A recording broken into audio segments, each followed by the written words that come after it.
Side खबरों के लिए सब्सक्राइब करें फ्लेम मीडिया और उसके बाद बेल आइकन को प्रेस करें ताकि सबसे पहले आपको मिले एक्सक्लूसिव खबरें।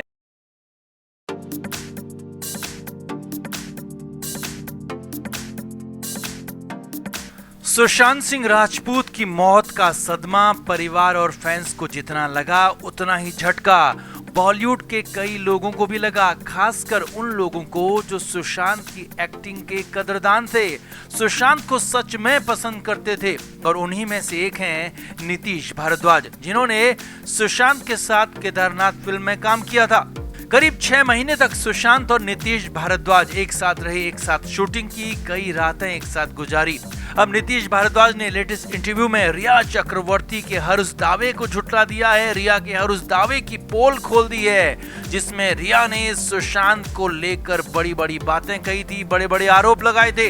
नीतीश भारद्वाज ने रिया चक्रवर्ती के हर झूठ का पर्दाफाश कर दिया है और दावा यहाँ तक कर दिया है कि सुशांत और रग का कोई लेन देन ही नहीं था। तो क्या क्या कहा नीतीश भारद्वाज ने और कैसे रिया की पोल सबके सामने खोल दी है, हम आपको बताते हैं। आप इस वीडियो को तुरंत शेयर करें और नीतीश भारद्वाज को लेकर कमेंट जरूर करें।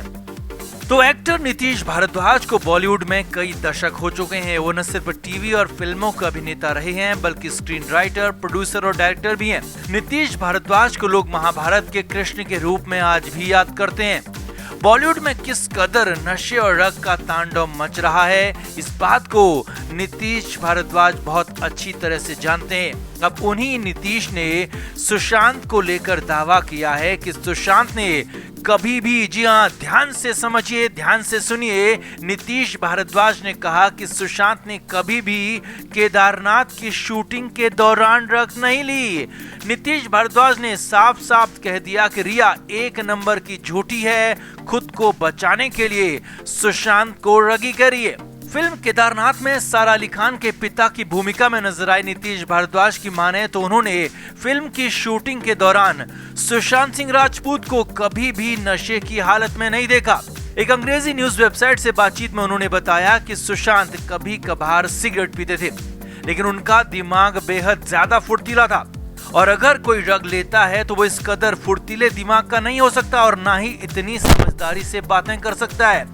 नीतीश भारद्वाज ने दावा किया कि सुशांत ने केदारनाथ फिल्म के दौरान कभी भी रग नहीं ली और वो जबकि लंबे समय तक हर बार बार सुशांत के आसपास ही थे, लेकिन कभी भी ऐसा कुछ नहीं हुआ। टाइम्स ऑफ इंडिया से बातचीत में नीतीश ने आगे कहा कि मैं धूम्रपान नहीं करता, मैंने अब तक न गुटखा खाया है न ही ड्रग से भरी सिगरेट ली है, लेकिन मैं अच्छी तरह जानता हूं कि आप इस तरह की सिगरेट लेते हैं तो उसकी गंध ही अलग होती है। ड्रग लेने वाला व्यक्ति अलग ही बिहेव करता है, मगर मैंने कभी भी सुशांत की आंखें चढ़ी हुई या फिर उन्हें ट्रिप पर नहीं देखा है। वो बेहद नॉर्मल रहते थे जैसे मैं रहता हूँ। नीतीश ने कहा कि उनका दिमाग बहुत तेज था, या कहें कि हम सब में सबसे तेज था। वो हर वक्त कुछ नया सीखने की, नया करने की चाहत रखते थे। सुशांत के पास ज्ञान का खजाना था। सेट पर वो सबको कुछ न कुछ नया बताता रहता था। 24 घंटे, जी हाँ, 24 घंटे वो एक्टिव रहता था और ऐसा रग लेने वाला इंसान हो ही नहीं सकता। रग लेने वाला ऐसा कर ही नहीं सकता। नीतीश ने आगे कहा, सुशांत के साथ तो मैं घंटों बातें करता था। हम कॉस्मोलॉजी, ग्रहों, गैलेक्सी से जुड़े विज्ञान के बारे में बात करते थे। बहुत सारी किताबें भी वो साथ में रखता था, खाली टाइम में पढ़ता रहता था। मुझे कभी तो लगता अगर उसने रग ली होती। नीतीश ने आगे कहा, हाँ, मुझे सारा अली खान पर हमेशा जरूर शक रहता था, वो शायद इस लाइन में है और इसीलिए मैंने सारा को रग से दूर रहने की सलाह भी दी थी, क्योंकि मुझे पता है कि इंडस्ट्री में रग प्रॉब्लम है। मुझे बहुत अच्छे से याद है कि मैंने सारा से इससे दूर रहने की बात कही थी, सारा को रग से दूर रहने की सलाह दी थी, क्योंकि उसके आगे बहुत ही प्रॉमिसिंग करियर था। उसने मुझे आश्वासन भी दिया था कि वो आगे कभी रग का सेवन नहीं करेगी। मैं तो सारा को सुशांत का एग्जाम्पल देता था और कहता था कि एक्टर के अंदर सुशांत के जैसा स्पार्क होना चाहिए। हर तरह के व्यसन से वो दूर था, सिगरेट भी रेगुलर नहीं पीता था, बस कभी कभार। और ऐसे में रग और सुशांत को लेकर फैलाई जा रही है सारी की सारी बातें बकवास हैं।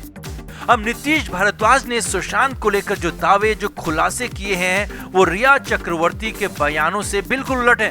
एनसीबी को दिए बयान में रिया ने कहा था कि सुशांत केदारनाथ फिल्म की दौरान भी रख लेते थे। सुशांत कई सालों से रख ले रहे थे, मगर नीतीश भारद्वाज जो कि सुशांत के साथ शूटिंग के दौरान दिन रात 6 महीने तक उनके साथ रहे, अब उनका ही कहना है कि सुशांत को कभी भी, जी हाँ, कभी भी 6 महीनों के दौरान उन्होंने रग लेते हुए नहीं देखा। न ही कभी सुशांत के बर्ताव से ऐसा लगा और न ही सुशांत से कभी इस तरह की गंध महसूस हुई। हाँ, सारा अली खान जरूर इस मामले में इंडल्ज थी। तो समझा जा सकता है कि रिया चक्रवर्ती खुद को बचाने के लिए सुशांत की मौत का किस तरह घटिया तरीके से, गंदे तरीके से फायदा उठा रही है। मृत इंसान को लेकर झूठी कहानियां सुना रही हैं और सुशांत पर ही सारा का सारा दोष मढ़ रही है और वो सारा अली खान भी सुशांत पर ही आरोप लगाई जा रही है। तो नीतीश भारद्वाज के सुशांत पर किए इस दावे को लेकर आपका क्या कहना है, कमेंट करके आप भी जरूर बताएं। वीडियो को शेयर भी करें। तो आपको याद ही होगा कि सुशांत सिंह राजपूत की मौत से जुड़े ड्रग एंगल में नारकोटिक्स कंट्रोल ब्यूरो ने सितंबर 2020 में सारा अली खान से पूछताछ की थी। सारा फिल्म केदारनाथ के दौरान सुशांत के साथ रिलेशनशिप में थी और उसका नाम रिया चक्रवर्ती ने पूछताछ के दौरान एनसीबी के सामने लिया था। अब एनसीबी को दिया गया रिया चक्रवर्ती का वही इकबालिया बयान मीडिया में आ गया है, जिसमें रिया ने सारा पर बेहद गंभीर आरोप लगाए हैं। रिया ने सारा अली खान को इस पूरे ड्रग एंगल की सरगना तक बता दिया। अब आपको बताते हैं कि आखिर रिया ने सारा को लेकर क्या कुछ कहा, मगर उससे पहले ये भी समझ लीजिए कि आखिर खुद को बचाने के लिए, सुशांत की मौत से खुद को अलग करने के लिए रिया हर सीमा, हर बॉर्डर क्रॉस कर रही है, हर हद से पार जा रही है। कभी सुशांत की बहन प्रियंका, तो कभी जीजा, कभी सुशांत के परिवार पर बेबुनियाद आरोप बन रही है और अब रिया चक्रवर्ती ने सारा अली खान को अपने निशाने पर लिया है।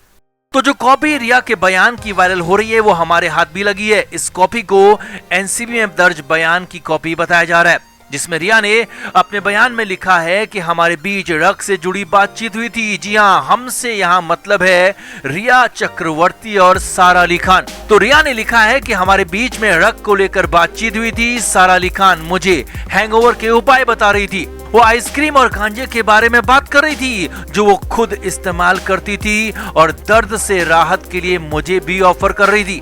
अब रिया का कहना है कि हमारी ये बातचीत सिर्फ टेक्स्ट मैसेज के जरिए हुई थी, फोन पर या फिर व्यक्तिगत रूप से बातचीत नहीं हुई। इतना ही नहीं, आके देखिए कि रिया ने सारा के लिए क्या क्या कहा। तो रिया ने कहा कि सारा रोल डूबीज लिया करती थी। डूबीज मारुआना के जाइंट्स होते हैं। कुछ मौकों पर तो मैंने भी सारा के साथ ये लिया। मुझे नहीं पता कि ये कहाँ बिकते हैं, कहाँ से खरीदे जाते हैं, वो तो सारा अली खान ही मुझे सब मुहैया कराती थी। यानी रिया का कहने का मतलब है कि सारा ही सारी ड्रग की खरीद फरोख्त करती थी। सारा अली खान ही रिया को ये सब कुछ देती थी और बेचारी सीधी साधी रिया को कुछ पता ही नहीं था। Film media report.